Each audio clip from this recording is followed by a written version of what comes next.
আমার এই ভিডিও যদি তোমাদের ভালো লেগে থাকে তাহলে প্লিজ একটা লাইক করে দেবে, এবং যদি এখনো পর্যন্ত আমার চ্যানেলটা সাবস্ক্রাইব না করে থাকো তাহলে চ্যানেলটা সাবস্ক্রাইব করে বেল আইকনটা প্রেস করে রাখবে পরবর্তীকালে আরো নতুন নতুন প্রয়োজনীয় ভিডিও পাওয়ার জন্য। তো এবার দেখো আমরা আজকে করব কোর্সে দেখি 6.2 এর শর্ট কোশ্চেনগুলো, এমসিকিউ আর এসএকিউ যেগুলো আছে।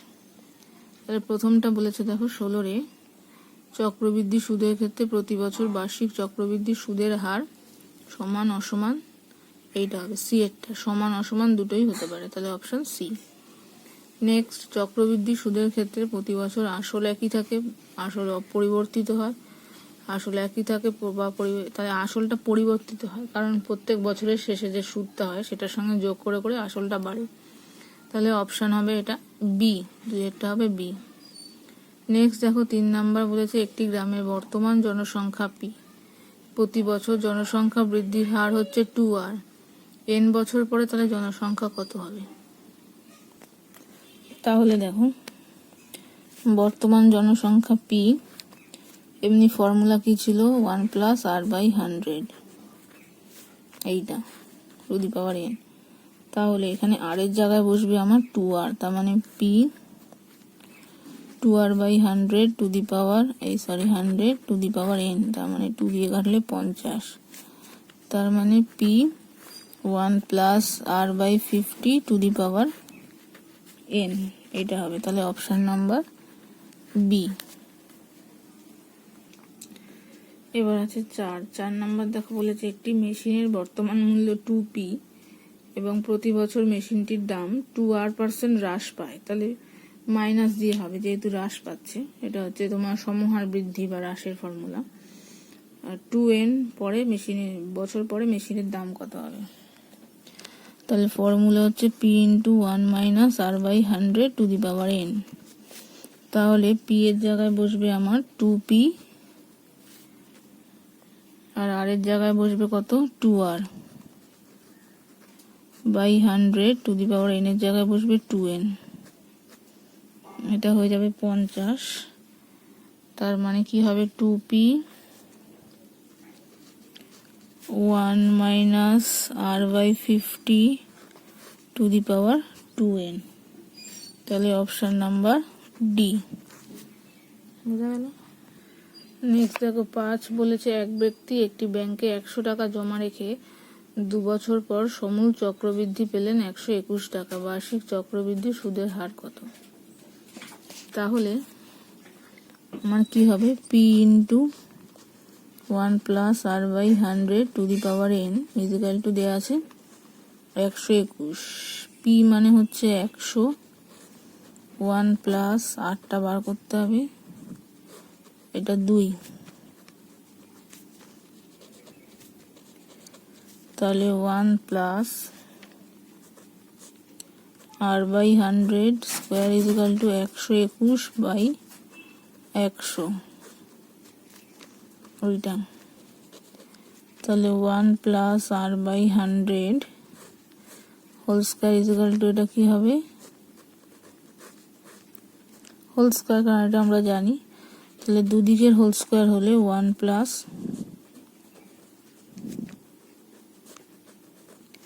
তাহলে বা দিয়ে কি হবে r/100 ইকুয়াল টু 11/10 - 1, তার মানে 1/10, তাহলে r ইকুয়াল টু 100/10, তাহলে সুদের হার হচ্ছে 10, তার মানে এ। বোঝা গেল?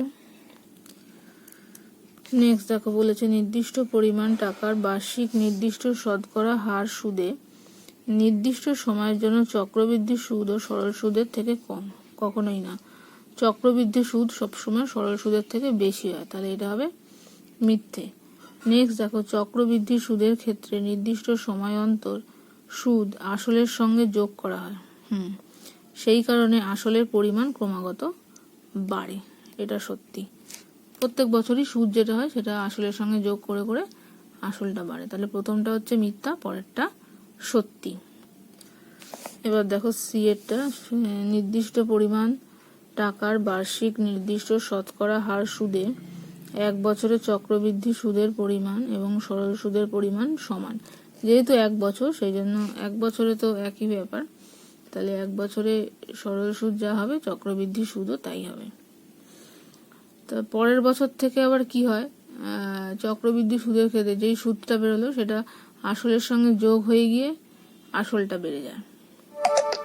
নেক্সট দেখো 2 নাম্বার বলেছে সময়ের সঙ্গে কোনো কিছু নির্দিষ্ট হারে বৃদ্ধি হলে সেটি সমহার বৃদ্ধি, তাহলে ড্যাশে হবে সমহার। আর সময়ের সঙ্গে কোনো কিছু নির্দিষ্ট হারে হ্রাস হলে সেটি হবে সমহার হ্রাস, তাহলে ড্যাশে হবে হ্রাস। বোঝা গেল? এবার দেখো 17-1 বলেছে 400 টাকার 2 বছরের সমূল চক্রবৃদ্ধি 441 টাকা হলে বার্ষিক শতকরা চক্রবৃদ্ধি সুদের হার কত? তাহলে দেখো প্রথমে এই সমস্তগুলো লিখে নিয়েছি। তাহলে ফর্মুলা তাহলে কি হবে, P into 1 plus r/100 equal to দেওয়া আছে 441, প্রশ্ন অনুযায়ী লিখে করবে।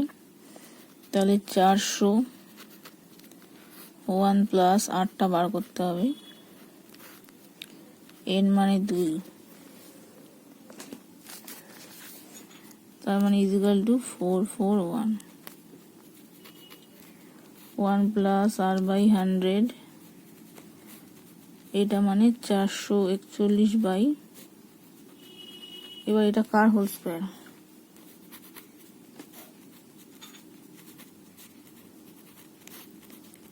এটা হচ্ছে 21/20, দুদিক থেকে হোল স্কয়ারটা ক্যান্সেল হয়ে গেলে 1 প্লাস r/100 ইজিক্যাল টু 21/20, তার মানে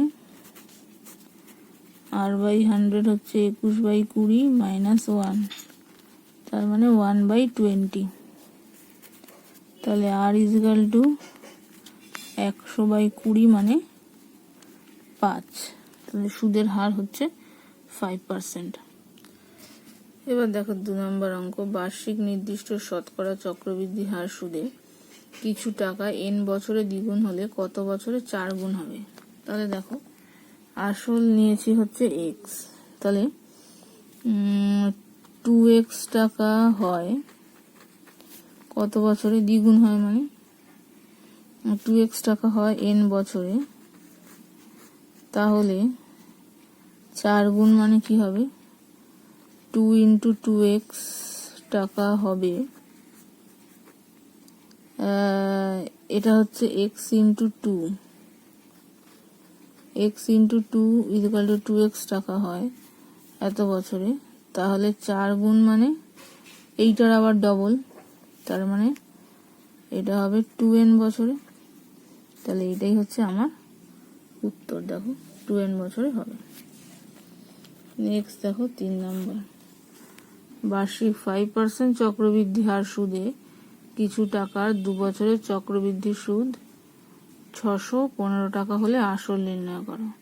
তাহলে কোনটা কি প্রথমে লিখে নেবে, আসলটা আমি ধরে নিচ্ছি,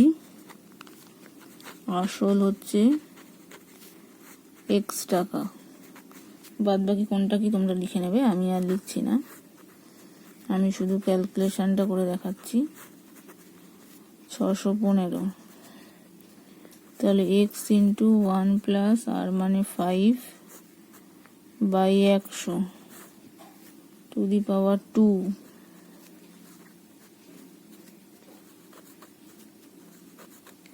তাহলে x ইন্টু এটা যোগ করলে 105/100,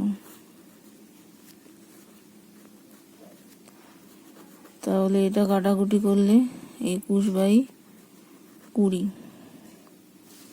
তাহলে x ইজিক্যাল টু কি হবে 615 ইন্টু 20 ইন্টু 20/21 ইন্টু 21 হলো, 3 দিয়ে কাটলে এটা হবে 7, 3 দিয়ে কাটলে 2, 3 5 15 হলো।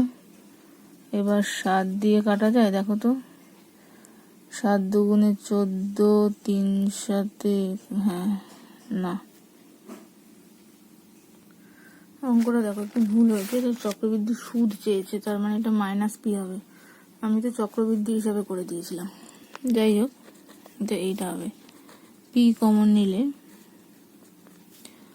1 plus 5/100 two the power 2 minus 1।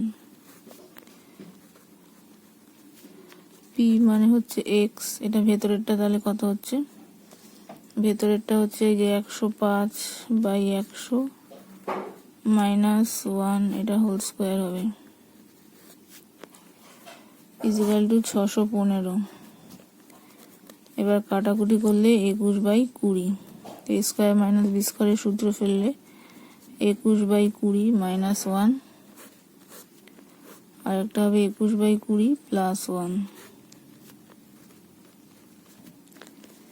তার মানে এক্স ইন্টু এটা বিয়োগ করলে 1/20 ইন্টু 41/20, তাহলে এক্স ইজিক্যাল টু 615 গুণ 20 41। তাহলে এটা ভাগ করে দেখো কত হচ্ছে, দেখো 41 দিয়ে এটাকে যদি আমি কাটি হবে হচ্ছে 15, তাহলে 15 দুগুণে 30, 30 দুগুণে হচ্ছে 60, 60-এর পরে দুটো শূন্য, তাহলে আসল আমার হচ্ছে 6000 টাকা। এবার দেখো প্রতি বছর আর হ্রাসপ্রাপ্ত হলে r%, n বছর পর একটি মেশিনের মূল্য হয় ভি টাকা, তাহলে n বছর পূর্বে মেশিনটির মূল্য কত ছিল। তাহলে দেখো আমি এখানে ধরে নিয়েছি n বছর পূর্বে মেশিনের মূল্য ছিল x টাকা, তাহলে n বছর পর